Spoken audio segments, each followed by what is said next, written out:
Well, here we are, taking a look at your paper and going back and looking at what was taught to you initially and what you're not doing well.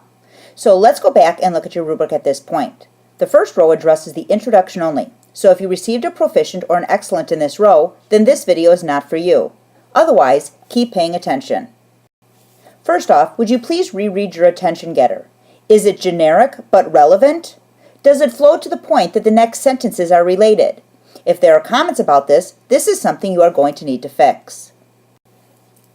Did you remember to give credit to John Steinbeck and the title of the book Of Mice and Men? Did you italicize Of Mice and Men? Make sure that when you give credit, this is integrated into some background information. Please go back and reread your thesis. Was the killing of Lenny a mercy killing or a murder? Does yours specifically answer this question? It cannot be something that is inferred or implied. It has to be directly stated. If not, this is something you will need to fix.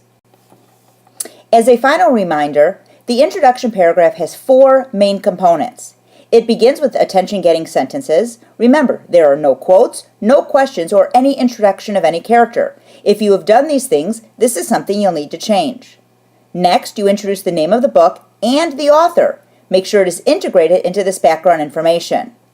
This lends to more background information. Once again, don't assume that anybody has read Of Mice and Men. Make sure you clarify who your characters are.